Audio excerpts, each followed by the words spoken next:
जय हिंद साथियों। अजाक्स के नए प्रदेश अध्यक्ष और आईएएस संतोष वर्मा के बयान के बाद पूरे देश में हंगामा मचा हुआ है। जाति आधारित मतभेद फिर से पनपने लगे हैं और सियासत गरमाने लगी। एक परिवार में एक व्यक्ति को आरक्षण मिलना चाहिए जब तक कि मेरे बेटे को कोई ब्राह्मण अपनी बेटी दान नहीं करते या उससे उसका संबंध नहीं बना दे।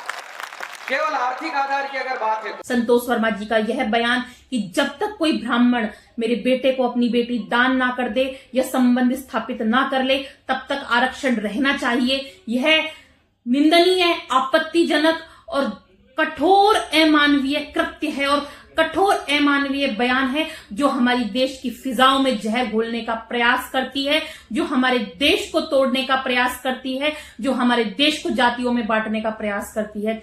साथियों, मैं पूछना चाहूंगी इन देश विरोधी ताकतों से कि आप मुसलमानों से क्यों नहीं पूछते कि आपके अंदर कितनी जातियां हैं? आप क्रिश्चियन से क्यों नहीं पूछते कि आपके अंदर कितनी जातियां हैं? क्यों आप हिंदुत्व, हिंदुस्तानियों को तोड़ने के लिए जातिवाद का जहर इस देश की फिजाओं में घोल रहे हैं? क्यों आप अपनी राजनीतिक रोटियां सेकने के लिए इस देश को जाति के आधार पर बांटना चाहते हैं, जो कि हमारे पूर्वजों ने कतई नहीं बांटी? हमारे देश में क्षत्रिय, ब्राह्मण, वैश्य, शूद्र कर्म पर आधारित व्यवस्थाएं थी और एक दूसरे की पूरक व्यवस्थाएं थी।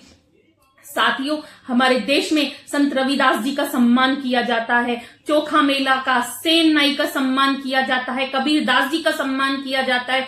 हमारे देश के लोक देवता रामदेवरा जी के साथ डालीबाई मेघवाल जी की भी पूजा की जाती है। उनके मंदिर में उनका भी मंदिर है, उनके चरणों की, उनके पगलियों की पूजा की जाती है। आप पूछिए कि डालीबाई किस जाति की महिलाएं हैं? आप पूछिए कि भज्जू कोतवाल जिनकी गोगा जी के साथ पूजा की जाती है वो किस जाति के हैं? आपने कभी पूछा है कि पाबू जी के साथ चांदाडामा की जो पूजा की जाती है वो किस जाति के? हमारे देश में, हमारे देश के आराध्य जितने क्षत्रिय, ब्राह्मण, वैश्य हैं उतने ही शूद्र भी हैं। हमारे देश में यदि ब्राह्मणों को पूजा जाता है तो हमारे देश में शूद्र संतों का भी सम्मान किया जाता है। ये एक दूसरे पे आधारित और पूरक व्यवस्थाएं थी, हैं और रहेंगी, जिन्हें तोड़ने का प्रयास आप बार बार कर रहे हैं। साथियों, आज ब्राह्मणों के साथ ब्राह्मणों की बेटियों का भी अपमान किया गया। ब्राह्मण की बेटियों को भी इस छोटी मानसिकता और इस राजनीतिक रोटियां सेकने की लालच में, होड़ में परोस दिया गया कि ब्राह्मण अपनी बेटियों का दान करें। साहब, ब्राह्मण अपनी बेटियों का क्यों दान करें? ब्राह्मण इस सृष्टि में अनादि से अंत तक है और रहेगा। ब्राह्मण श्रेष्ठ था, है और रहेगा। ब्राह्मण पूजनीय था, पूजनीय है और पूजनीय रहेगा। जब पूरा देश गुरु तेग बहादुर जी का शहीदी दिवस मना रहा है तो इस पूरे देश को और आप देश विरोधी ताकतों को यह याद होना चाहिए कि कश्मीरी हिंदुओं की रक्षा के लिए गुरु तेग बहादुर जी ने अपना शीश का दान दे दिया।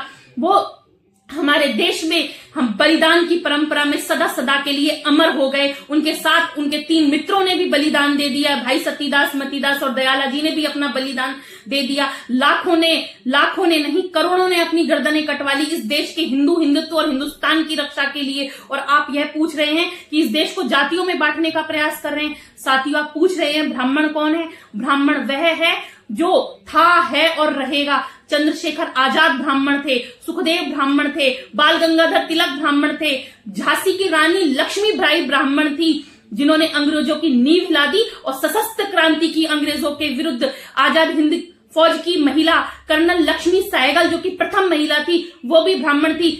नेताजी सुभाष चंद्र बोस भी ब्राह्मण थे, पंडित मदन मोहन मालवीय भी ब्राह्मण थे, मोरारजी देसाई भी ब्राह्मण थे, वीर सावरकर भी ब्राह्मण थे, विनोबा भावे भी ब्राह्मण थे, सीवी रमन भी ब्राह्मण थे, रविंद्रनाथ टैगोर भी ब्राह्मण थे, मंगल पांडे भी ब्राह्मण थे, राजगुरु भी ब्राह्मण थे, लाल बहादुर शास्त्री भी ब्राह्मण थे, बाल गंगाधर तिलक भी ब्राह्मण थे। आजादी की क्रांति से लेके ऋषि परंपरा तक ब्राह्मण थे।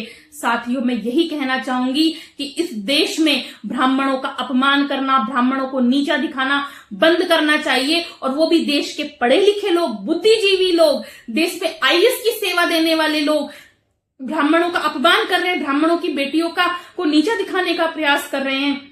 साथियों, ये वही ब्राह्मण हैं, बाजीराव बल्लाल सबको याद होगा। उन्होंने भरी थाली को छोड़ते हुए यह कहा था कि यदि मैंने यह भोजन किया आज तो इतिहास यह याद रखेगा कि जब बुंदेलखंड को मेरी आवश्यकता पड़ी तो मैं भोजन कर रहा था, एक ब्राह्मण भोजन कर रहा था। ब्राह्मण ने जरूरी हुआ तो शस्त्र भी उठाए, ब्राह्मण को जरूरी लगा तो उसने शास्त्र से देश को दिशा भी दिखाई। इस देश को दिशा दिखाने वाले शस्त्र और शास्त्र से ब्राह्मण थे, ब्राह्मण हैं और ब्राह्मण रहेंगे। इसलिए मैं चाहूंगी कि ब्राह्मणों का अपमान करना बंद किया जाए और सिर्फ माफी ही नहीं, इन देश विरोधी ताकतों को आप सब एकजुटता से क्षत्रिय ब्राह्मण वैश्य शूद्र एक हो जाइए। यही इन देश विरोधी ताकतों को जवाब होगा कि देश का हिंदू जाग चुका है। वो क्षत्रिय ब्राह्मण वैश्य शूद्र में नहीं बटा हुआ है, वो देश का हिंदू है। उसके अंदर हिंदुत्व सनातन, उसकी हिंदुस्तानी भावना जाग चुकी है। हम उसे जातियों में नहीं तोड़ पाएंगे। हमारे धर्मगुरु जो प्रयास कर रहे हैं, 16 नवंबर को बाबा बागेश्वर धाम ने सनातन हिंदू एकता पदयात्रा की, वृंदावन में समापन किया और इस उद्घोष के साथ किया कि जात पात की करो विदाई, हम सब हिंदू भाई भाई। तो हम सभी को एक धर्म ध्वज के नीचे, भगवा ध्वज के नीचे आना चाहिए और अपने हिंदुस्तान की रक्षा इन देश विरोधी ताकतों से करनी चाहिए। जय हिंद, जय भारत साथियों।